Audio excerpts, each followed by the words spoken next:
Ya. Okey. Sekejap. Cikgu gantikan ni kejap. Sekejap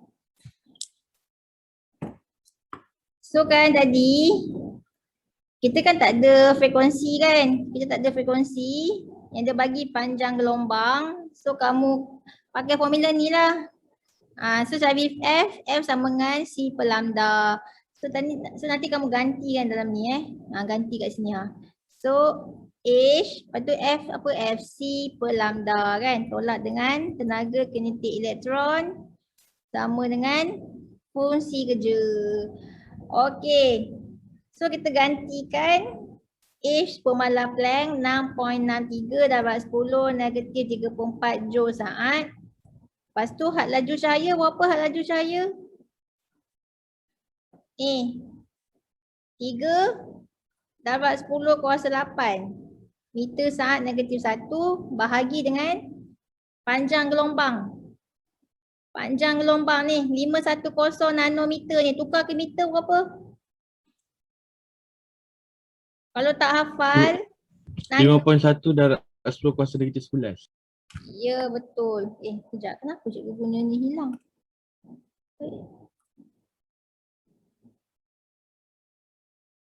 Okey. Kalau kamu tak tahu, tak ingat nano, tekan je kalkulator 510 shift nano. So dia akan bagi 5.1 darab 10 negatif 7 kan? Betul tak? Betul tak? Kelas? Betul. Betul. Okay, so dapatlah 5.1 darab 10, 5.1 darab 10 negatif 7 meter. Okay, so kira dapat berapa?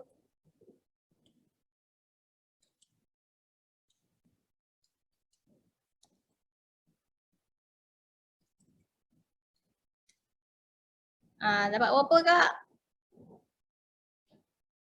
Oh lepas tu ni, lah Allah, lupa pula nak tolak ni. Tolak apa? Tenaga kinetik elektron. Berapa tenaga kinetik elektron? 0.14. 0.14. Ni elektron volt ni. So kita tak bolehlah bagi dalam bentuk elektron volt sebab kat sini pun dah joule kan semua. So kena tukar. So kat sini dia tak bagi Dia tak bagi. Sepatutnya dia kena bagi. 1 elektron volt bersamaan dengan berapa joule? 1.6 darab 10 kuasa negatif 19. Ya, so kalau 0.14 elektron volt, berapa?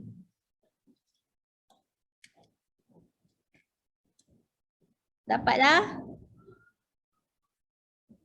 2.24.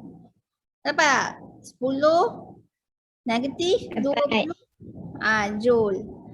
So ni lah kena tukar kepada joule. Ini tak payah hafal ni sepatutnya dia bagi dalam soalan. Dia macam sama macam ni lah. C kan, hal laju cahaya dia bagi, pemalar Planck dia bagi. So benda ni pun dia sepatutnya dia bagilah ini. Okey, jadi tolak dengan tenaga kinetik 2.24 darab 10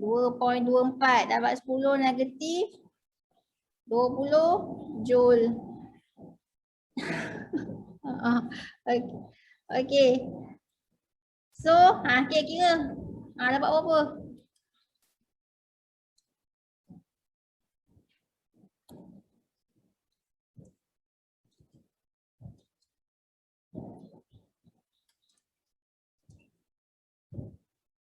Okey, dah kira dah? Dah tolak dah semuanya. Dapat berapa?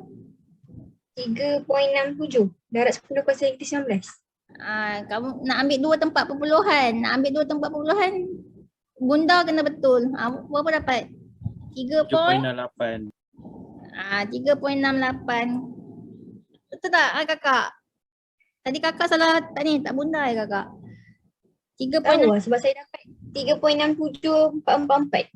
Oh ya ke? Oh mungkin cara bunda awal tu. Okay, tak apalah. Okey, dia tak kisah sebenarnya 3.68 ke 3. Berapa je? 3.67 ke? Dia tengoklah bergantung pada kalkulator masing-masing. Okey, so 3.68 darab 10 negatif 19. Ni potong meter, meter potong ni saat 1 dengan saat negatif 1. Kiranya jadi saat kosong lah kan. So tak adalah saat dia. So yang tinggal apa? Nilai dia. Unit dia. Joule. Joule. So dapatlah Joule. Okey, itulah tenaga. Sorry, bukan tenaga ni apa benda ni? Tenaga fungsi kerja kan. So inilah tenaga minimum Tenaga minimum untuk kalium. Tenaga minimum untuk kalium supaya elektron tu boleh terbebas keluar. Jadi tenaga minimum dia adalah sebanyak ni. Okay. 3.68 darab 10 negatif 19 Joule. Okay, fungsi kerja tu maksudnya tenaga minimum. Okay, next. Graf di bawah menunjukkan tenaga kinetik fotoelektron yang dikeluarkan sebagai fungsi tenaga foton yang berlaku pada permukaan logam tertentu. Okay. Gunakan graf, okay. Tentukan fungsi kerja permukaan logam itu. Kat mana fungsi kerja? Adakah yang ini fungsi kerja dia? Mana fungsi kerja dia?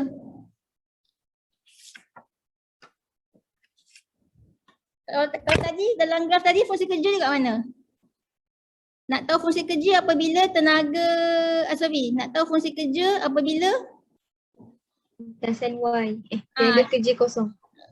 Bila dia punya frekuensi dia kosong kan. So kat sinilah kan graf dia kalau kamu straight kan dapat sini pintas pada paksi Y, pintasan Y. So ni dah dapat dia punya tenaga kerja. Okey, tapi dia buat graf dia kat sini je kan. So macam nak kira. Jadi kita pakai je formula yang kita tahu tenaga kinetik elektron sama dengan tenaga foton tolak fungsi kerja. Okey, so nak cari fungsi kerja kan W. Nak cari fungsi kerja. Okey, kita kembangkan yang ni. Tenaga foton tu so dapatlah tenaga kinetik elektron sama dengan E sama dengan apa? HF. HF tolak W. Okey. Lepas tu lepas tu buat apa?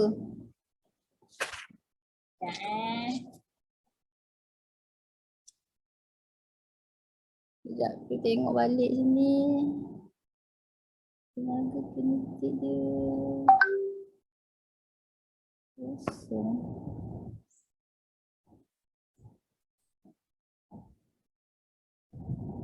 Oh.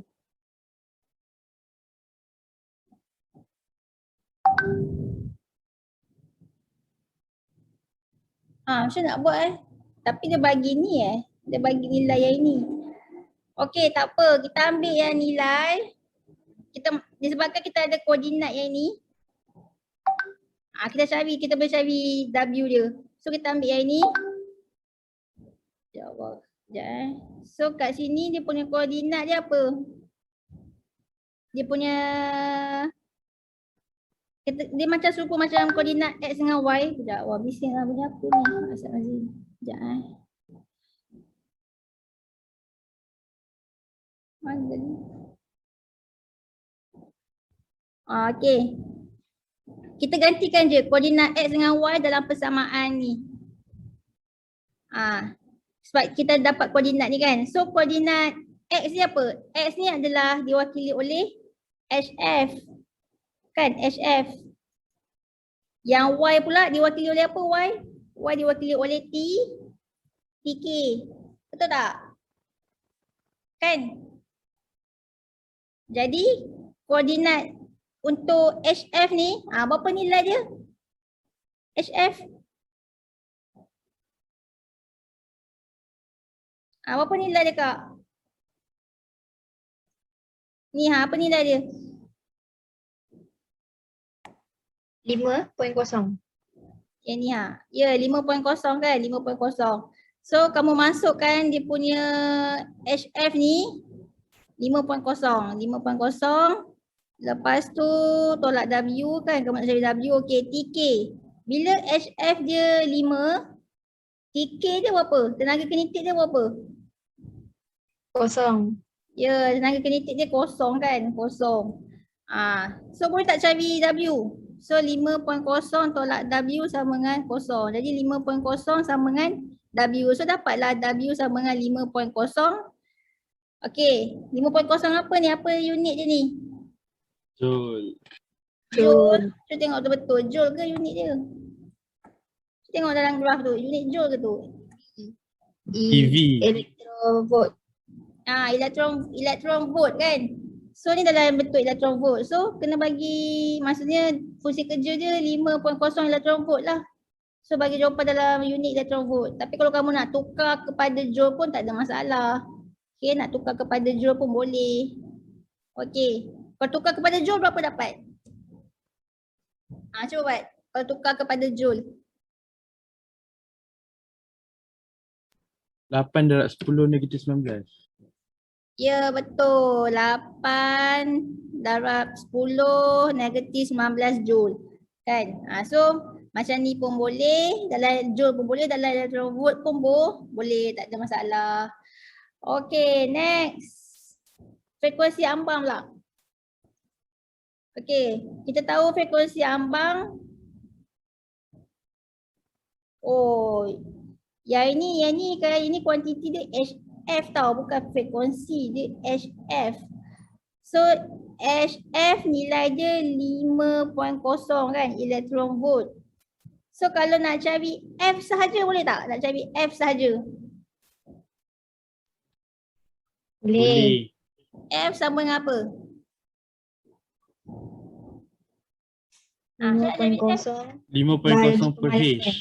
Ya, bagi dengan H. So kamu tahu bagi dengan H kan? Okey. Jadi 5.0. Okey, disebabkan H tu, okey apa nilai H? 6.63 darab 10 negatif 34. joule saat. Okey, disebabkan dia joule. So kan nanti elektron volt ni pun kamu kena bagi dalam bentuk joule juga. Okay, so tadi kawan kamu dah tukar kan bentuk joule. Dapat 8 dapat 10 negatif 19 joule. So nanti bahagilah dengan H, pemalar Planck apa? 6.63 dapat 10 negatif 34 joule saat. Okay, dapat berapa? 1.21 darab 10 darab 10 kuasa 15. Ya, so kamu dapat 1.21 dapat 10 kuasa 15 joule, potong-potong tinggal apa? Tinggal Negatif 1. negatif 1. So bagi jawapan macam ni pun boleh ataupun kamu bagi dalam bentuk apa? Dalam bentuk unit frekuensi. Apa unit frekuensi? Hertz. Hertz. So dapatlah unit Hertz. Okey. Boleh? Dah faham ni? Faham tak? Faham. Okey, faham. Okey, maksudnya kan kalau dia graf ni dia tak sampai sini kan, tapi dia suruh kamu cari fungsi kerja, kamu gantikan je koordinat ni. Serupa macam koordinat apa ni? Koordinat XY kan kamu gantikan dalam persamaan kan. Samalah macam ni. Gantikan koordinat dia dalam persamaan ni. So dapatlah W. Ni matematik kan? Korang pandang kan matematik?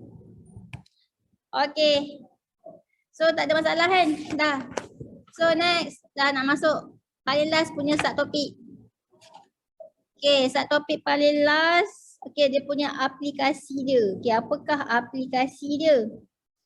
Aplikasi dia adalah yang ni kan korang abaikan gambar ni. Tak suka pula dulu. Kita pakai gambar lain. Cikgu lukis gambar. Okay, bayangkan ni disebabkan kita tahu elektron boleh apa? Keluarkan daripada logam menggunakan cahaya. So kita bolehlah buat satu litar kan, litar elektrik yang ada logam. So ni logam. Contohnya ni logam apa? Contohnya logam, ambil lah logam cesium kan, logam cesium. Okay. So ni logam. Lepas tu yang ni apa ni? Tempat nak kumpul elektron lah. Okay, ni elektrod lah, elektrod. So kita buat litar. Macam ni. Okay. Yang ni dia kena, dia mesti vacuum. Apa ni?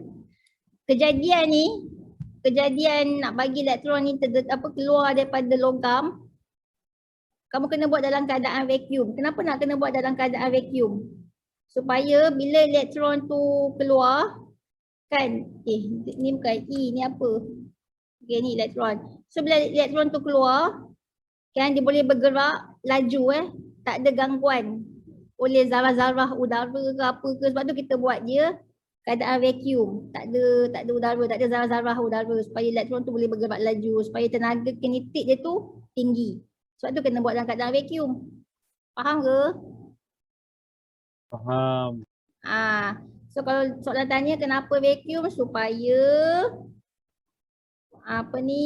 foto elektron, kan, elektron yang terkeluar tu, foto elektron tidak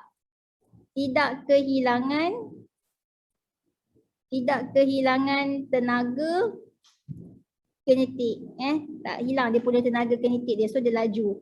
Okey, jadi kat sini yang ni positif, ni terminal positif, dia sambung ni, so ni jadi apa ni? Anode ke kathode ni? Apa-apa elektrod yang bersambung dengan terminal positif bateri jadi apa? Anode ke kathode? Cathode. Kathode Anode. Mana anode? Kejap, Lita ni korang abaikan yang atas ni macam pening sikit. Okey. So yang sambung dengan terminal positif anode kan? Anode, yang sambung dengan terminal negatif kathode. Tapi tak apalah, tak penting lah anode kathode ni tak penting. Yang penting kamu tahulah ada logam. Lepas tu nanti dia elektron boleh terpancar daripada logam tu. Okey, lepas tu ada lita lah. Bila ada lita mesti ada bateri lah. Okey, ada bateri. Okey, kemudian dan dalam keadaan vacuum supaya tak ada zarah-zarah udara lah, supaya fotoelektron tak kehilangan tenaga kinetik. Okey, macam mana nak bagi elektron ni daripada logam ni terpancar keluar? Kamu kena dedahkan dia dengan apa? Dengan dedah dengan apa ni? Kamu kena dedahkan logam ni dengan apa? Dengan Cahaya. Foton. ya, dengan foton cahaya kan, dengan cahaya. Dalam cahaya tu ada foton. So dengan cahaya lah kan, dengan foton cahaya. So bila dia terdedah dengan foton cahaya ni, so elektron-elektron dalam ni dia akan keluar. Okay, bila dia keluar, lepas tu dia boleh bergerak laju. Okay, dia boleh bergerak laju. Sampailah ke sini kan. Sampai ke apa tadi nama dia? Nah, ni anode ni kan. Okay. Maksudnya apa? Okay, kalau kacau letak mentol kat sini, asalnya apa? Asalnya mentol tak boleh menyala lah. Sebab apa? Sebab lita ni tak lengkap kan. Asalnya lita ni tak lengkap Tak lengkap lah sebab ada apa ni? Ada kawasan kosong kan kat sini. So tak lengkap. Jadi jadi mentol ni tak menyala. So macam mana nak bagi lita ni lengkap? Kamu kena dedahkan dengan cahaya lah, cahaya foton. So nanti elektron tu akan terpancar keluar. Okay, terpancar keluar elektron. So nampak tak lita ni lengkap? Lengkap tak lita ni? Ada elektron mengalir. Lengkap tak lita ni? Lengkap.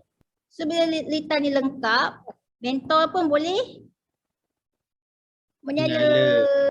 Okay, inilah dia aplikasi daripada fotoelektrik. Kita boleh kita boleh lengkapkan lita elektrik tersebut. Pakai cahaya je. Okey, sebab bila terdedah dengan cahaya, elektron tu boleh terbebas daripada logam, so dia akan melengkapkan lita tersebut. Okey. Ni kalau guna untuk mentol. Kita boleh guna juga untuk sensor. Contoh sensor macam apa? Macam pintu macam pintu apa ni yang dalam shopping mall tu, pintu yang boleh terbuka sendiri tu, bila kamu masuk je pintu tu terbuka kan, tahu kan pintu tu? Tahu. Okey, pintu ni asalnya dia dah setkan pintu sentiasa tertutup. Dia dah setkan pintu sentiasa tertutup apabila lita lengkap. Dia dah setkan. So Kalau ada ni, ada cahaya kan dalam shopping mall kan dia ada cahaya je kan, lampu-lampu tu kan. Okay, so bila ada cahaya, elektron terpancar keluar, so dia akan lengkapkan litar ni. So pintu ni dia akan tertutup lah. Okay, apa jadi tiba-tiba ada pula manusia lalu kat sini kan. Pakai kalau apa lah. Tak tahu pakai kalau apa. Ni. Okay, bayangkan ada orang lalu kat sini. Bayangkan ada Ali. Dia lalu kat tengah-tengah ni. So dia belok cahaya, betul tak? Kan? Bila Betul. macam kamu lah, kamu nak lalu kat tengah pintu tu, kamu belok cahaya tu. So bila kamu belok cahaya foton, boleh tak elektron ni terpancar keluar? Boleh tak? Tak. Tak boleh. So bila elektron dia tak boleh nak terpancar keluar, so litar jadi apa? Litar jadi tak lengkap. So bila litar tak lengkap, apa jadi dengan pintu ni? Pintu sliding door ni, pintu ni Terbuka. terbuka. So kamu bolehlah masuk. Macam itulah aplikasi dia. Boleh. Faham tak ini? Faham. Cikgu, Ya. aplikasi ni sama ke dengan guna solar-solar tu? Panel Solar. solar. Kan. Sama je. Ya, sama je. Contoh dia ni. Yang ni kamu tengok kat sini So aplikasi kesan fotoelektrik macam tadilah kan, pembuka pintu automatik yang macam dalam shopping mall tu kan. Penggera pencuri ke. Dulu kita pakai logic gate tau. Agaknya sebab tu orang tak belajar logic gate kot Sebab boleh pakai fotoelektrik ni. Kalau dulu kan kita macam ada gate dan gate tak kan, dia macam sensor lah kan, letak pada pintu ni, nanti dia boleh. Itulah dia pakai sistem logic gate. Mungkin dah tak pakai kot logic gate ni, sebab tu dah tak ada kot tajuk dia dalam syllabus. Sebab orang dah pakai pakai fotoelektrik kan, macam lagi senang kot kan, pakai fotoelektrik, pakai cahaya je kan. Okey, sama juga macam ni pagar elektrik kan. Pagar elektrik pun okey, itu kalau ada cahaya, okey, dia terbuka lah kan. Okey, bayangkan kalau waktu malam, macam mana macam malam tak ada cahaya, so macam nak buat? Cuba korang fikir, malam tak ada cahaya, betul tak? Sebab malam ada cahaya tak malam? Tak ada. Macam nak buat? Sebab itulah pagar elektrik dia sebenarnya dia ada bateri, okey. Sebenarnya dia ada letak bateri juga untuk simpan. Untuk simpan Untuk simpan tenaga elektrik. Supaya dapat digunakan lah waktu malam, sebab malam kan tak ada cahaya kan. So dia guna bateri lah untuk waktu malam. So yang ni guna sel suria ni guna waktu siang. Okey. So daripada tenaga cahaya tu dia boleh tukar kepada tenaga apa? Tenaga Elektrik. Inilah sel suria. Okey. So dia pakai ni lah konsep fotoelektrik ni. Okey. Yang ni abaikanlah ni tak ada benda yang abaikan. Tak apa benda lah kan. Keupayaan berhenti tu abaikanlah. Lepas tu ni pun abaikanlah, tak ada benda pun. Okey. Habislah tajuk kuantum.